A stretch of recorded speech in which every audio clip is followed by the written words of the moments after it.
Olá, turma, voltei, tudo bem? Vamos lá? Vamos pegar nossa apostila, tá bom? Vamos começar lá na página 1. Nós agora vamos aprender um pouquinho da história da matemática.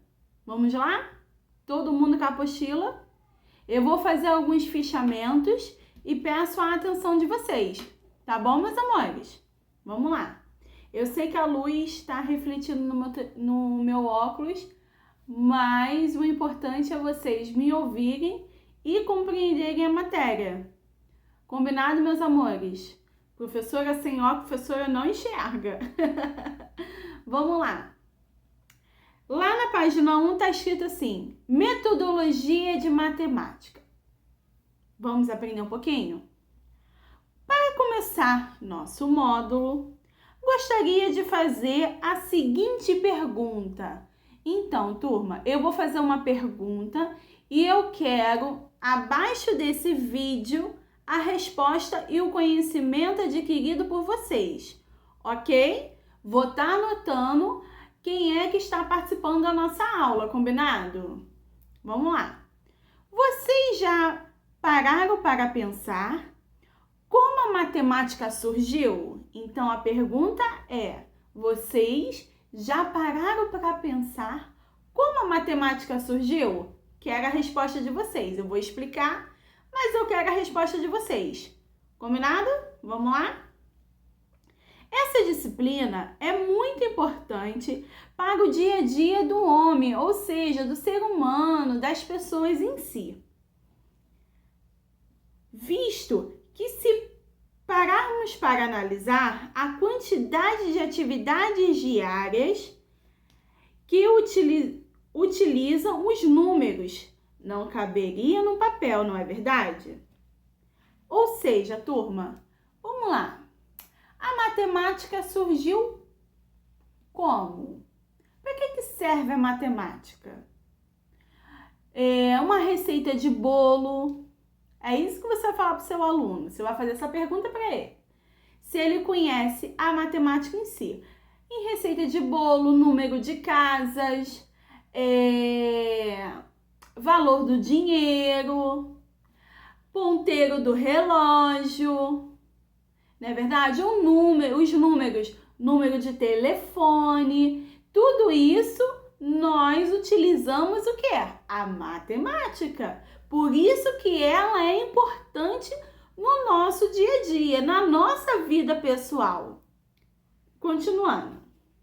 A matemática surge a partir da relação do ser humano com a natureza e das necessidades da vida diária do homem, como exemplos que eu já dei para vocês agora, tá? Turma, como é que vai ser? Eu vou lendo e vou explicando para vocês.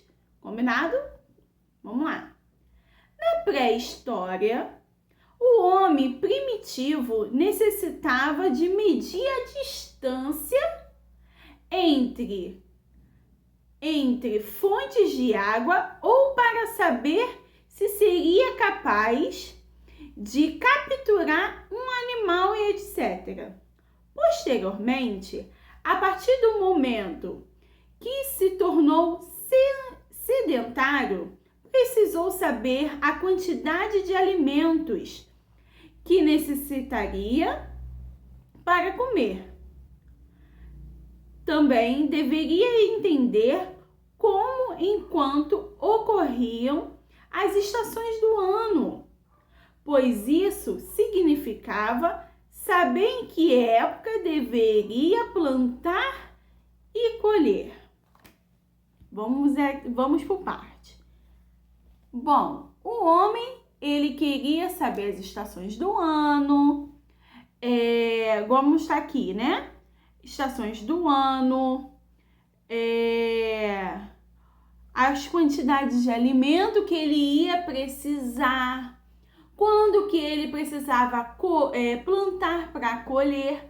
Tudo isso ele fazia lá na pré-história, pauzinhos, que hoje a gente chama de numeração romana, tá bom?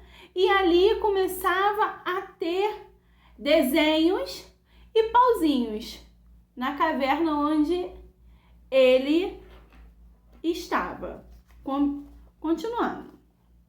Dessa forma, percebemos em que a matemática nasce com a própria humanidade. No mundo ocidental, a matemática tem sua origem no Antigo Egito e no Império Babilônico, por volta de 3.500 anos antes de Cristo. Ambos os impérios desenvolveram um sistema de contagem e de mediação, turma, a fim de poder cobrar impostos dos seus súditos, organizar o plantio, a colheita, construir edificações. Olha aí, a civilização chegando. Entre outras funções, outros povos americanos, como os incas e os astecas, também criaram um sistema de contagem sofisticado, como os mesmos objetivos. Ou seja, turma, um povo, do Egito criou uma contagem e outro do Império criou outra contagem mais sofisticado. Vamos lá, continuando.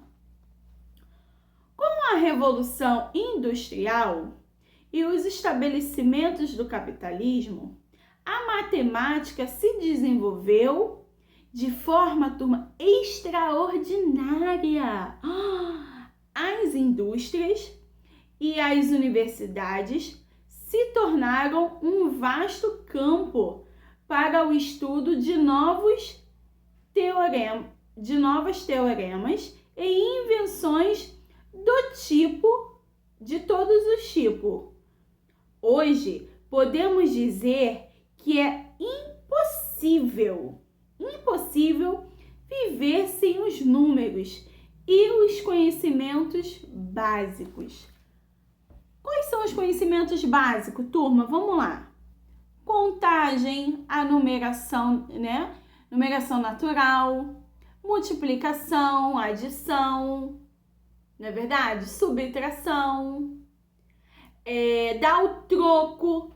Tudo isso, turma, nós vamos usar estratégias diferentes para que os nossos alunos venham a aprender.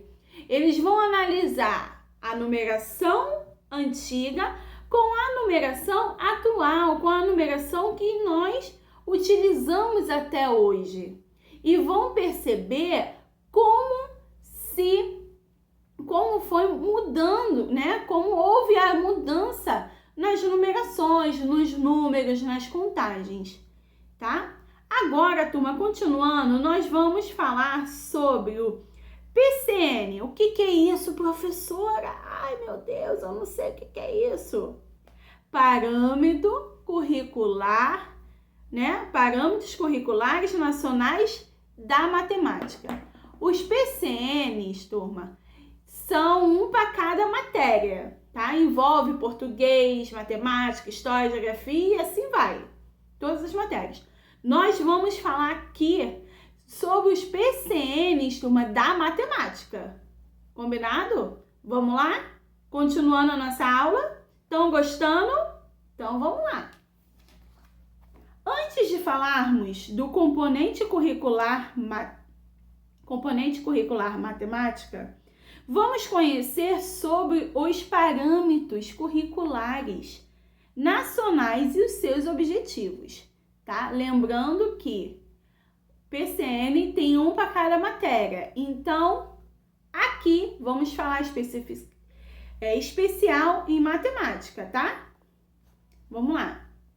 Os parâmetros curriculares nacionais constituem um referencial de quantidade para a educação em todo o país.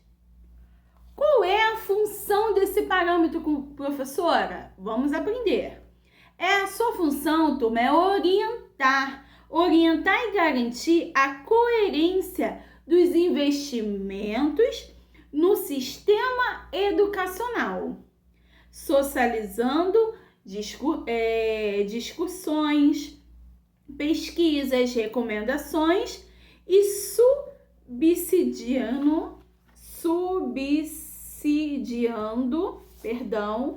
a participação de técnicos, ou seja, professores brasileiros, principalmente daqueles que se encontravam mais isolados, com o menor contato com a produção pedagógica atual. Então, qual é a função desse parâmetro curricular nacional, turma? É orientar e garantir a coerência dos investimentos. Não esqueçam. Vamos lá.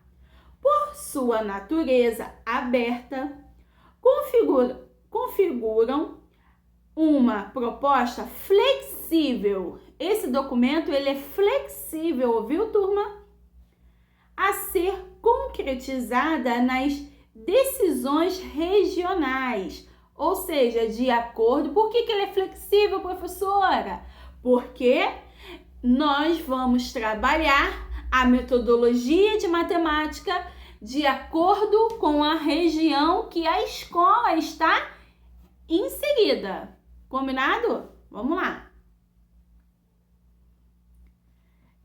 Decisões regionais e locais sobre os currículos, que eu já falei para vocês, e sobre os programas de transformações da realidade educacional empreendidos pelas autoridades governamentais. Ou seja, esse documento ele é criado pelos governantes, ok? Pelas escolas, pelos professores e etc. Então, é um grupo onde é criado esse documento. Continuando. Não configuram, portanto, um modelo, Não configuram um modelo, portanto, um modelo curricular homogêneo e impositivo que se sobreporia à competência política e educativa dos estados e dos municípios. A diversidade sociocultural das diferentes regiões do país, ou seja, a autonomia de professores e equipes pedagógicas. Esse documento ele veio para orientar. Está orientando o professor, ele está seu objetivo, tudinho bonitinho, naquela disciplina que o professor está inserido. Estamos falando aqui sobre metodologia da matemática, tá? Então, você vai, com um grupo de professores, ver qual é a melhor maneira de aplicar a sua disciplina com seus alunos. A garantia é que o seu aluno, turma, aprenda, tá bom? Que ele aprenda, que ele vai levar qualquer tipo de matéria que esse documento aborda para o resto da vida. Então, turma, depende de você, professor, orientar esse aluno e dar uma aula de excelência. Continuando. O conjunto das proposições expressam neste documento responder à necessidade de referências a partir das quais o sistema educacional do país, se organize, a fim de garantir que, respeitadas as diversidades culturais, ou seja, o seu aluno, ele vai aprender de acordo também com a sua cultura. Diversidades culturais, regionais, étnicas, religiosas, políticas que atravessam uma sociedade múltipla,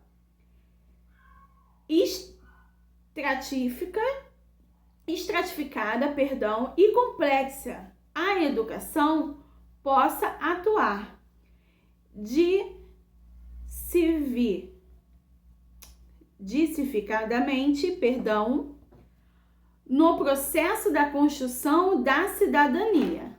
Sabe como é que é, professor? O óculos já tá falhando. Vamos lá.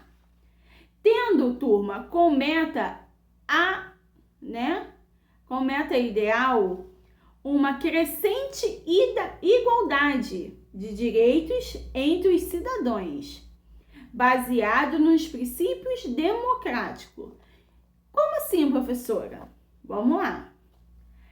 Essa igualdade, turma, implica necessariamente o processo, Ou seja, processo é esse, professora, junto com o acesso à totalidade dos bens públicos. O seu aluno, ele vai lá ajudar,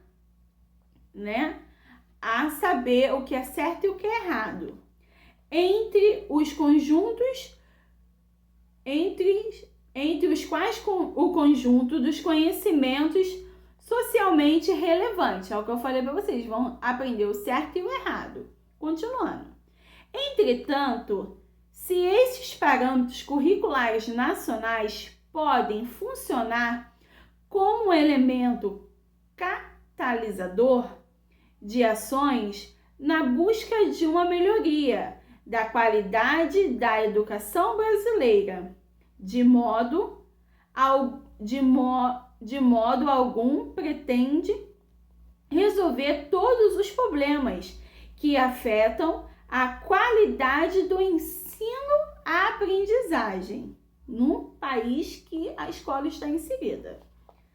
A busca da qualidade impõe a necessidade de investimentos em diferentes frentes, como a formação inicial e continuada de formação de professores. Ou seja, turma, uma política de salários dignos, um plano de carreira, a qualidade do livro didático, de recursos multimídias, a disponibilidade de materiais didáticos, tudo isso vai trazer com que você, professor, esse documento ele vai trazer com que você, professor, melhore a sua prática, porque, turma, cada professor tem a sua prática pedagógica. Eu tenho a minha, você tem a sua, você está na construção da sua prática pedagógica, você conhece o certo, se fizer o errado, vou puxar sua orelha, hein?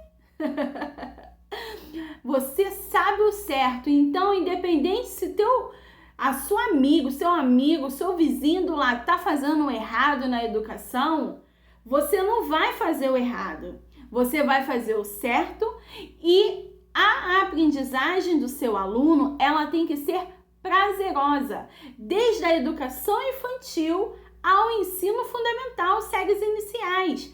Ela tem que ser prazerosa, o seu aluno tem que querer aprender a matemática. Esse é o nosso intuito, tá bom? Vamos lá, continuando. Mas esta qualificação almejada implica colocar também no centro do debate as atividades escolares de ensino-aprendizagem e a questão curricular como inegável importância para a política educacional nação brasileira. Nós agora vamos falar, turma, sobre o ensino proposto pela LDB, tá? Esta função, Vamos lá. Esta função é o que, turma? O que nós vamos aprender sobre a LDB? O ensino proposto pela LDB está em função dos objetivos maior no ensino fundamental, que é de propiciar a todos a formação básica para a cidadania a partir da criação na escola de condições de aprendizagem. Como assim, professora? O seu aluno, como eu já falei no início desse vídeo, vai levar a matemática para o resto da vida, certo? Então, turma, depende de você, professor, fazer essa aprendizagem prazerosa, que ele entenda a matemática, não que ele decore, ele tem que entender, porque quem decora esquece, quem decora esquece, tá?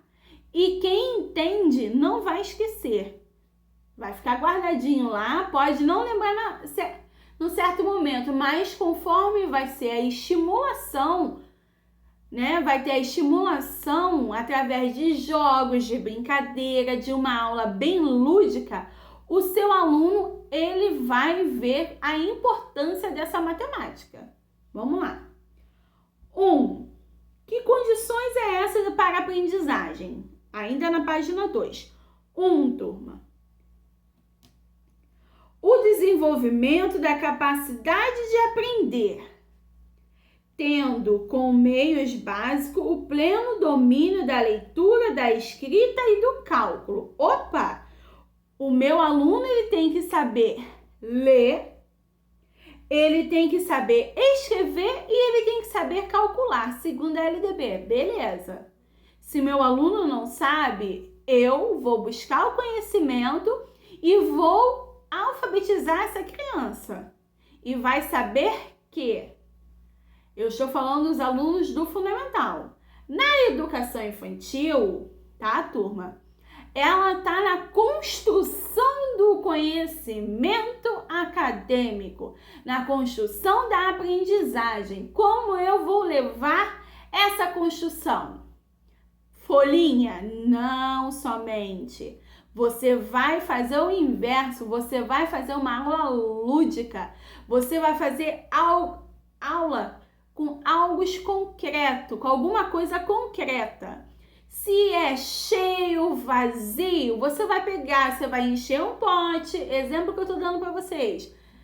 Você vai encher um pote, vai mostrar um pote cheio, um pote vazio e vai perguntar pro seu aluno da educação infantil: qual é o cheio? Aí eles vão falar: é esse. Qual é o vazio? É esse.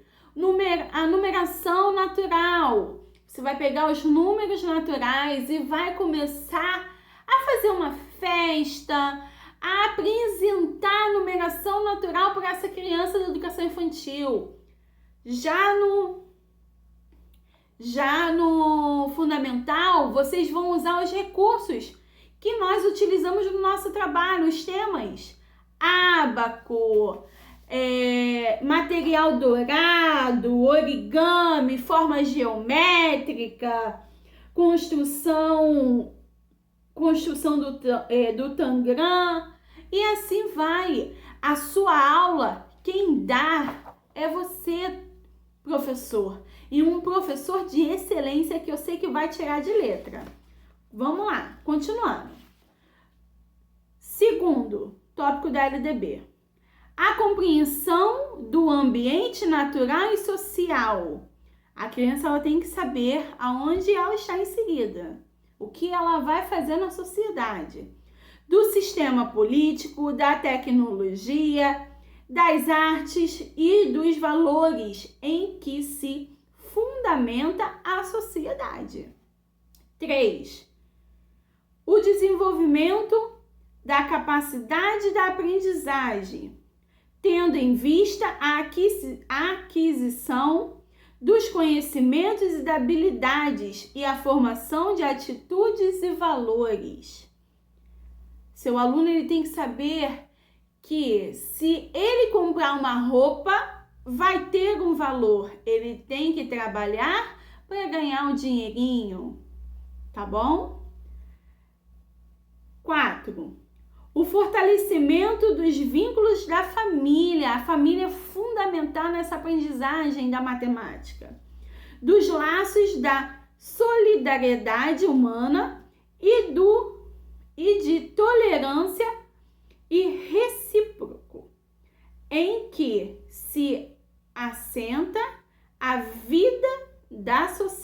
sociedade, ou seja, a família é fundamental. A família ela tem que ajudar você, professor, a incentivar essa criança a mostrar novos números, ou se ele está aprendendo tal número, ajudar a fazer os trabalhos, estimulando ele através de jogos, porque a criança ela aprende de uma forma prazerosa e uma forma lúdica. Tá bom, turma? Vamos lá. Verificar-se, pois, com os atuais dispositivos relativos à organização curricular da educação escolar, caminham-se no sentido de conferir ao aluno, dentro de uma estrutura federativa e efetivação dos objetos da educação democrática. Seu aluno, turma, ele tem que compreender que ele vai utilizar a matemática o tempo inteiro.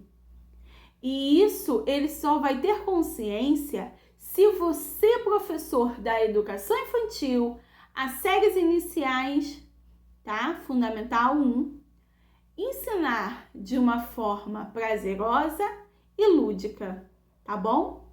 Turma, nossa aula terminou por aqui. Eu peço a vocês que respondam a pergunta que eu fiz no início do vídeo, tá bom? E me dá o feedback, o retorno, se vocês entenderam, o que vocês entenderam, pra gente, tá bom? Se eu fui muito clara, se eu estou com alguma dúvida, tá? Deixem aqui nos comentários, tá? Ó, beijo pra vocês e até a próxima aula. Tchau!